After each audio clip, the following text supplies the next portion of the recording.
Bismillahirrahmanirrahim. Assalamu alaikum, dear student. We are studying the chapter cell cycle. Today the topic of our lecture is meiosis 2. Student, in the previous lecture we have discussed about the meiosis 1. I would like to summarize our last lecture which is about the meiosis 1. Student, पिछले lecture के अंदर हमने myiasis 1 के बारे में पढ़ा था कि मियासिस 1 क्या होती है। जनरली जब हमने मियासिस को डिफाइन किया था तो हमने कहा था सेल डिवीजन की वो टाइप है जिसके अंदर एक सेल जो है वो 4 डॉटर सेल के अंदर डिवाइड होता है। तो उसकी 2 स्टेजेस थी, एक थी मियासिस 1 और दूसरी है मियासिस 2। मियासिस 1 जो थी हमने पिछले लेक्चर के अंदर डिस्कस कर ली थी कि मियासिस 1 जो है वो किस तरह होती है, उसको सम अप कर लेते हैं। This phase consist of the following 4 stages. One is prophase 1, second one is metaphase 1, anaphase 1, and last one was telophase 1. Prophase 1, this phase usually accounts 90% of the total time spent in meiosis. Chromatin material condense and chromosomes become visible. Unlike prophase of metaphase, 2 homologous chromosomes pair up or synapse to form a tetrads, which is called chromosomes. Non-sister chromatids of homologous chromosomes become zipped together, forming complexes known as chiasmata, and singular is chiasma. Non-sister chromatids start exchanging their part in chiasmata. This process is called crossing over. Nuclei disappear and nuclear envelope breaks. Centrioles migrate to opposite pole and spindle fibers. After this, we have discussed metaphase 1. Homologous chromosomes arrange themselves during metaphase plate. Spindle fibers from one pole move attaches to the chromosomes of each homologous pair, while other spindle fibers from opposite pole attach to other chromosomes of homologous pair. Here you can see that one spindle fiber attaches with the one side of chromosomes from this side, and the second spindle fiber attaches with the chromosomes from this side. After this, we have discussed the anaphase 1. Spindle fibers pull towards a pole and separate the chromosomes. Here like this, chromosomes become shrink, spindle fiber become shrink and pull the chromatids toward their poles. Each member of pair is pulled toward opposite pole. Sister chromatid remain attached. Haploid set of chromosomes is formed at each pole, like this, at this pole and also on this pole. Haploid set of chromosome is formed. Still contain 2 sister chromatids. After this, we have discussed the telophase 1. After the chromosomes reach their respective poles, the nuclear envelope reappears along with the appearance of nucleoli. Cytokinesis, 2 haploid daughter cells are formed. Here you can see that when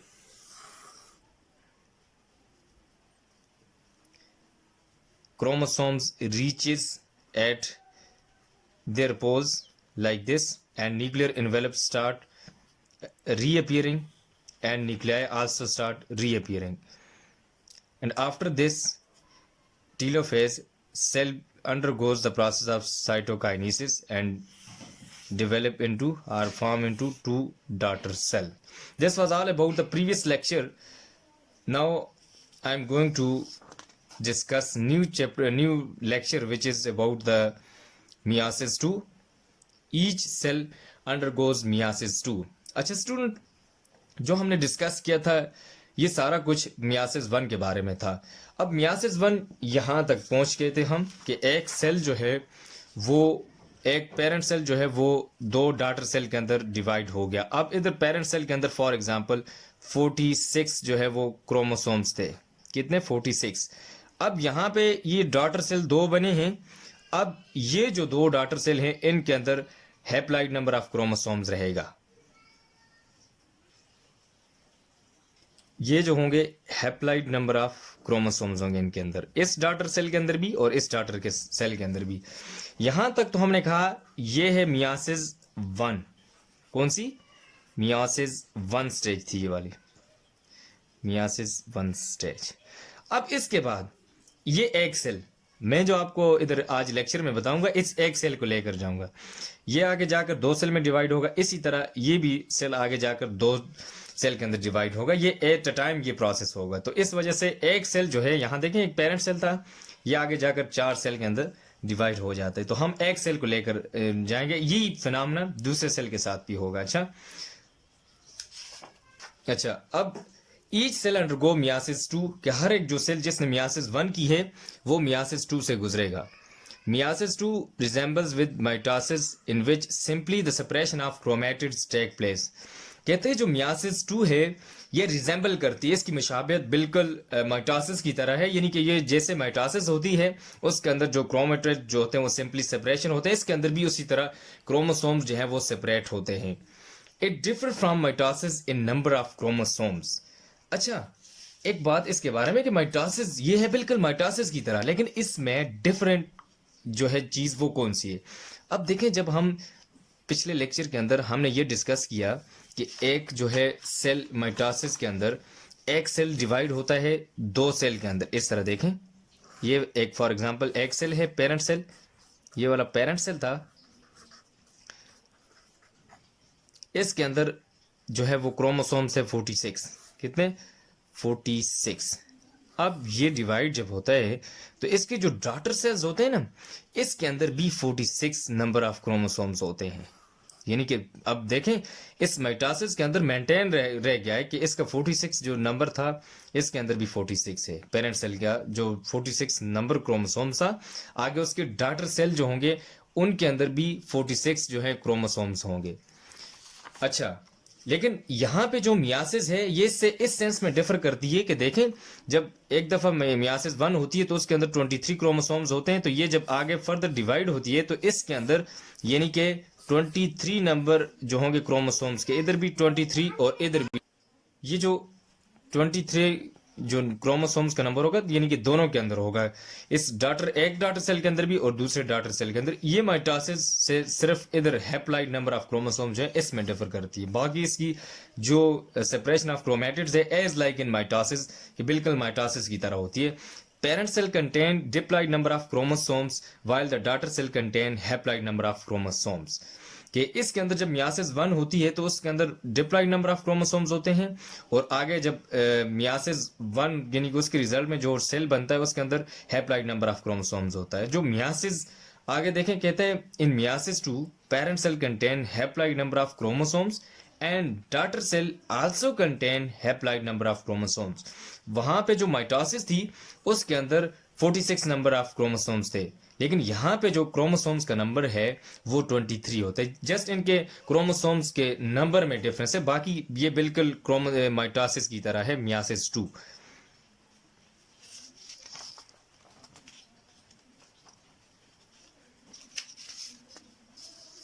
अच्छा, अब आ जाते हैं stages of myiasis 2 की तरफ, कि myiasis के अंदर कौन कौन सी स्टेजेस होती हैं। Myiasis 2 consist of the following stages. One is prophase 2, chromosomes become visible. अब ये जो स्टेज है प्रोफेज 2, यहाँ डायग्राम के अंदर आप देख सकते हैं कि ये जो क्रोमोसोम्स हैं ये विजिबल हो जाते हैं। Contain centromere and 2 chromatids. इसके अंदर सेंट्रोमेर ये जो जिस पॉइंट से ये जुड़े हुए होते हैं उसको हम सेंट्रोमेर कहते हैं, और ये इसके क्रोमेटिड्स हैं साइड्स पे। Nuclei and nuclear envelope disappear.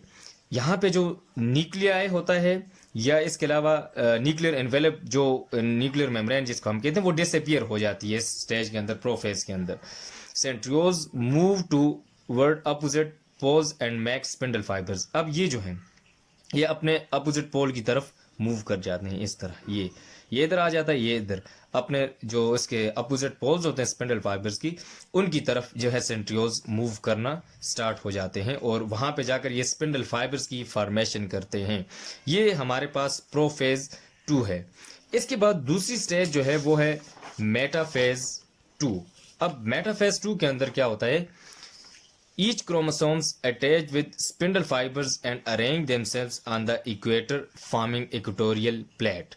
कहते हैं हर एक क्रोमोसोम जो है वो स्पिंडल फाइबर के साथ, ये देखें ये जैसे सेंट्रियोल्स है, यहाँ से इन्होंने स्पिंडल फाइबर्स की फॉर्मेशन की, ये स्पिंडल फाइबर्स फॉर्म हुए, और हर एक जो क्रोमोसोम्स है वो अटैच हो जाता है इन स्पिंडल फाइबर्स के साथ, ये उनको अपने साथ अटैच कर लेता है और एक प्लेट फॉर्म कर देता है उसको हम इक्वेटोरियल प्लेट कहते हैं। ये देखें, इक्वेटर के ऊपर इस रीजन को हम इक्वेटर कहते हैं, और इस रीजन के ऊपर ये जो क्रोमोसोम्स होते हैं एक प्लेट सी बना देते हैं जिसको हम इक्वेटोरियल प्लेट कहते हैं। ये हमारे पास मेटाफेज 2 है। कौन सी स्टेज? मेटाफेज 2। अब इसके बाद है तीसरी phase, anaphase 2। Centromere divides due to pull exerted by spindle fibres. कहते हैं कि इसके अंदर जो सेंट्रोमेयर जो होती है वो डिवाइड्स होती है, हो जाती है दो हिस्सों के अंदर। किसकी वजह से? Due to the force exerted by spindle fibre. ये जो स्पिंडल फाइबर्स हैं, यहाँ पे पहले ये था, इसने जब इसको पुल किया तो ये पीछे की तरफ स्पिंडल, ये जो सेंट्रोमेयर है ये डिवाइड हो जाती है दो हिस्सों के अंदर, यानी कि एक हिस्सा इसके इस साइड पे चला जाता है और एक हिस्सा इस साइड पे। Sister chromatids move toward opposite pole. अब ये जो एक क्रोमोसोम, ये देखें ये था, अब इसको यहां से हाफ कर दें, जिस तरह मैंने पिछले लेक्चर्स के अंदर भी आपको ये बताया था। ये देखें, ये हमारे पास एक क्रोमोसोम्स है। जब इसको हम डिवाइड कर देते हैं तो ये जो क्रोमोसोम्स होगा, ये पेयर जो होगा ये वाला, इसको हम सिस्टर क्रोमैटिड्स कहते हैं। अब ये सिस्टर क्रोमैटिड्स इस हाफ सेंट्रोमेयर के साथ अटैच होते हैं और ये स्पिंडल फाइबर्स इनको अपने अपोजिट पोल जो होते हैं उनकी तरफ लेकर जाते हैं। सिस्टर क्रोमैटिड्स जो होते हैं उनके अपोजिट पोल की तरफ लेकर जाते हैं। ये हाफ क्रोमोसोम्स जो है वो इस साइड पे और हाफ इस साइड पे, यानी कि सिस्टर क्रोमैटिड्स मूव कर जाते हैं अपोजिट पोल की तरफ। ये होता है एनाफेज के अंदर। अच्छा, इसके बाद जो आखिरी स्टेज है वो है telophase 2। Sister chromatids reach to the opposite pole. अब जो सिस्टर क्रोमैटिड्स होते हैं वो अपोजिट पोल की तरफ पहुंच जाते हैं। The nuclear envelope and nuclei reappear. जो देखें यहाँ पे जब सिस्टर क्रोमैटिड्स, ये इस तरह एक पूरा सेल है, ये एक सेल, तो ये जो सिस्टर क्रोमैटिड्स होते हैं अपने उसके ऊपर रीजन के ऊपर पहुंच जाते हैं, जो इनका पोल के ऊपर पहुंच जाते हैं। वहां पे जाकर ये जब पहुंचते हैं तो दोबारा न्यूक्लियर इन्वेलप इस तरह इसके ऊपर रीअपियर होना स्टार्ट हो जाती है ऐसे, और इस साइड पे भी इस तरह न्यूक्लियर इन्वेलप जो है वो दोबारा रीअपियर होना शुरू हो जाती है। इसके बाद नेक्स्ट प्रोसेस होता है साइटोकाइनेसिस, जिसको हम कहते हैं। कौन सा प्रोसेस? साइटोकाइनेसिस, यानी कि डिवीजन ऑफ साइटोप्लाज्म। कैरियोगेमी तो हो गई, अब है साइटोकाइनेसिस के डिवीजन ऑफ साइटोप्लाज्म। अब ये जो सेल मेम्ब्रेन है सेल की, ये इनवेजिलेट स्टार्ट हो जाती है कि इनसाइड जो है फोल्डिंग, यानी कि अंदर की तरफ ये इनफोल्ड हो जाती है। तो इस तरह एक सेल जो है वो डिवाइड हो जाता है दो सेल के अंदर। एक डॉटर सेल ये बन गया और एक डॉटर सेल ये बन गया। अब यहाँ पे जो क्रोमोसोम्स का नंबर होगा वो 23 होगा। अब समझ आ गई कि एक जो सेल है टीलोफेज के अंदर, यानी कि उसके क्रोमैटिड जो अपने अपोजिट पोल के ऊपर पहुंच जाते हैं, वहां पे न्यूक्लियर इन्वेलप जो है वो दोबारा रिपेयर हो जाती हैं और न्यूक्लियाई भी रीअपियर हो जाते हैं, और इसके बाद साइटोप्लाज्म जो है वो डिवाइड हो जाता है, और इस तरह एक सेल दो डॉटर सेल के अंदर जो है वो डिवाइड हो जाता है। अब एक सेल था ये, इससे दो सेल बन गए। ये जितना प्रोसेस मैंने आपके साथ डिस्कस किया है मियासिस 1 का, एज लाइक जो दूसरा सेल पहले मियासिस 1 के अंदर हमने पढ़ा है, उसके अंदर जो दो सेल बने हैं ये हमने एक सेल को आगे लेकर आए हैं, इसी तरह सेम केस होगा जो दूसरा रिमेनिंग सेल है उसके साथ भी यही। अब एज ए रिजल्ट हमारे पास 4 डॉटर सेल्स बन गए। फॉर एग्जांपल देखें, ये एक सेल हम यहां तक लेकर आ गए कि एक सेल जो है दो सेल के अंदर डिवाइड हो गया। इसी तरह इसके साथ साथ दूसरा सेल जो होगा वो भी इसी तरह डिवाइड होगा, यानी कि दो डॉटर सेल के अंदर। ये टीलोफेज स्टेज अगर इधर तक पहुंच गया तो ये आगे डिवाइड हो जाएगा, एक डॉटर सेल ये और एक डॉटर सेल ये। अब देखें इसके अंदर भी इसी तरह क्रोमोसोम वगैरह जो जितना भी है, यहाँ पे अब डॉटर सेल बन गए 23 और यहाँ पे भी क्रोमोसोम्स का नंबर 23। अब देखें 1 2 3 4 डॉटर सेल बन गए। ये जितना प्रोसेस मैंने आपको बताया ये होती है हमारे पास मियासिस 2। देखें इसके रिजल्ट में हमारे पास 4 हैप्लाइड डॉटर सेल बन गई। जितने भी सेल्स बने हैं ये हमारे पास हैप्लाइड हैं। हैप्लाइड मीन्स कि इनके अंदर क्रोमोसोम्स का नंबर जो है वो हैप्लाइड होता है, यानी कि हाफ कि जितना पेरेंट के अंदर होता है उसके हाफ होता है।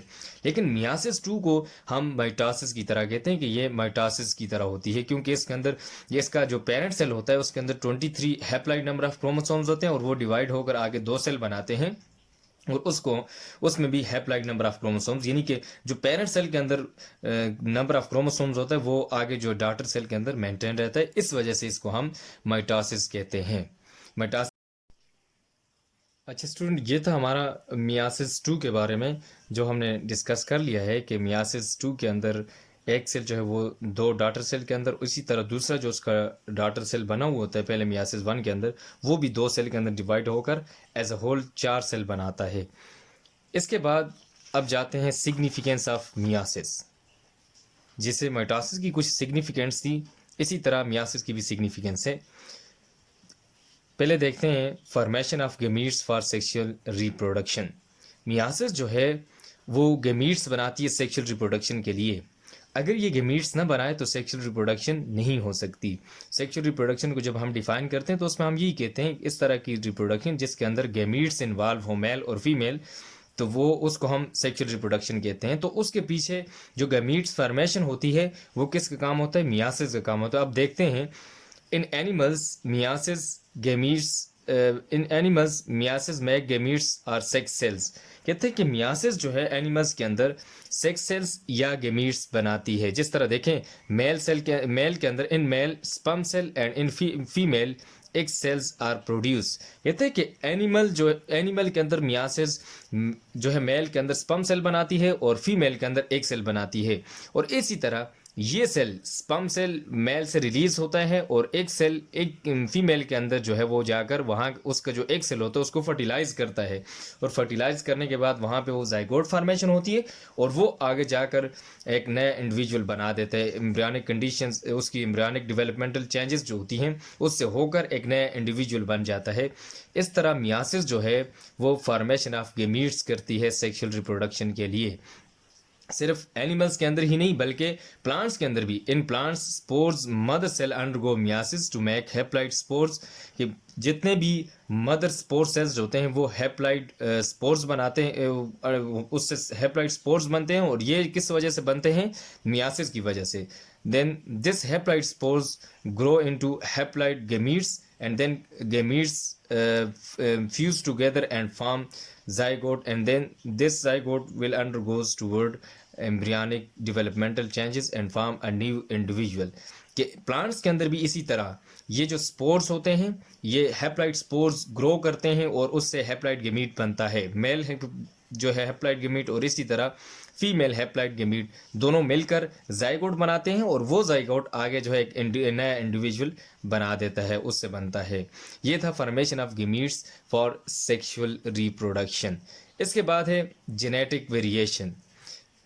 अब जेनेटिक वेरिएशन माइटोसिस के अंदर तो एज सच नहीं होती जेनेटिक वेरिएशन, क्योंकि वो तो जैसे बॉडी पार्ट्स होता है पेरेंट का, इसी तरह वो आगे जाकर जो है वो उसका जो होता है दूसरा वही उसके डॉटर सेल का भी होता है, उसके अंदर इतनी वेरिएशंस नहीं आती। लेकिन जो जेनेटिक वेरिएशन होती है ये मियासिस क्रिएट करता है।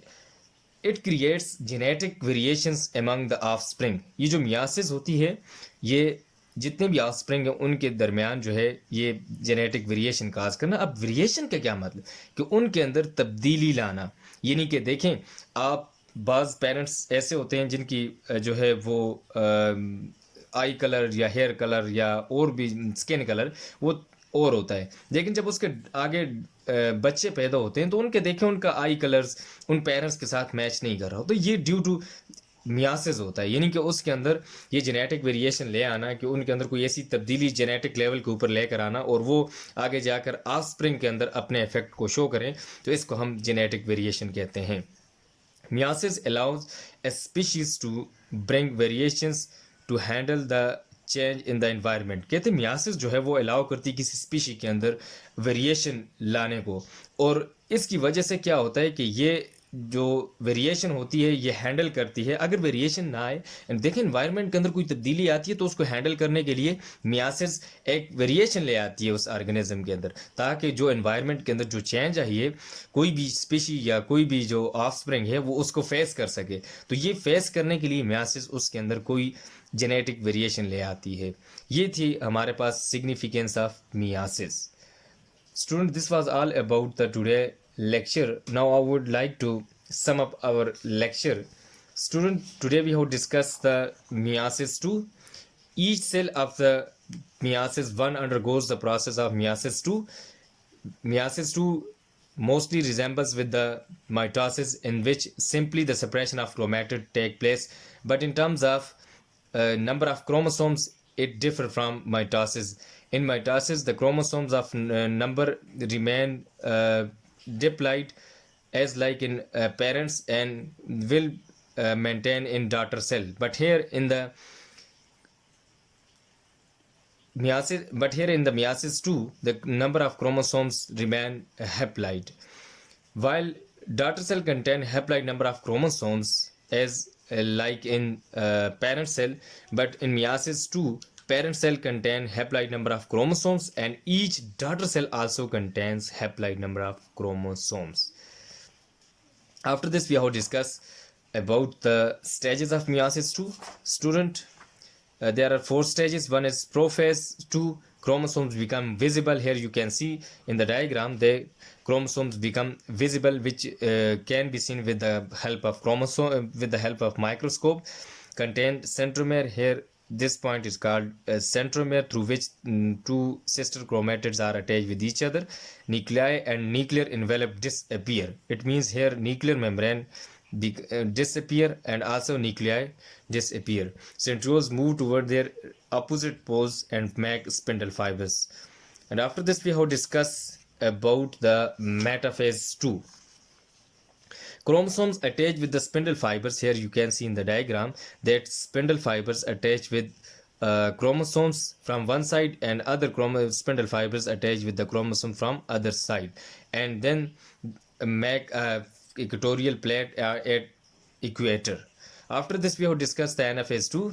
Here the centromere divides into 2 parts by the pulling of spindle fibers. Sister chromatid move toward their opposite poles. Here you can see that sister chromatids start moving toward their opposite pole. This was all about the anaphase, and after this we have discussed the telophase stage. Sister chromatids reach to the opposite poles. Here you can see that the sister chromatid reach at the opposite poles and nuclear envelope and nuclei start reappearing. Here you can see that the nuclear envelope and nuclei like this start reappearing in this phase. Then the process of cytokinesis occur, in which one cell divides into 2 daughter cell, and here this is about the meiosis 2, and in which one daughter cell divides into 2 daughter cell, and also another cell which was produced in the meiosis 1 also undergoes the meiosis 2 and form 2 haploid cells. As a result, the 4 daughter cells are produced. This was all about the today lecture. Student, if you have any query you may ask, and your home assignment is, student जो आपकी home assignment है वो ये है कि ये देखें page जो 110 के ऊपर आपकी बुक के अंदर, इसमें ये जो डायग्राम्स बनाई हुई हैं, टेस्ट योर सेल्फ, ये आपकी एक असाइनमेंट है. ये सारी डायग्राम्स आपने असाइनमेंट पेजेस के ऊपर बनानी है और हर एक को शो करना है ये कौन सी स्टेज है. सिर्फ आपको होमवर्क ये है कि आपने इस तरह की डायग्राम्स बनाकर इसके साथ लिखना है कि ये कौन सी स्टेज है. ये आपने आइडेंटिफाई करना है अपनी जो असाइनमेंट है उसके अंदर, यानी कि जितना भी आपने अभी तक पढ़ा है मियासिस के बारे में, तो ये डायग्राम्स आप बनाएंगे और इसके साथ आप शो करेंगे ये कौन सी स्टेज है, यानी स्टार्ट कहाँ से होती है और एंड कहाँ पे होती है. हर एक स्टेज को प्रॉपरली आपने आइडेंटिफाई करना और साथ डायग्राम को जो है वो लेबल करना है. थैंक्स. अल्लाह हाफिज़.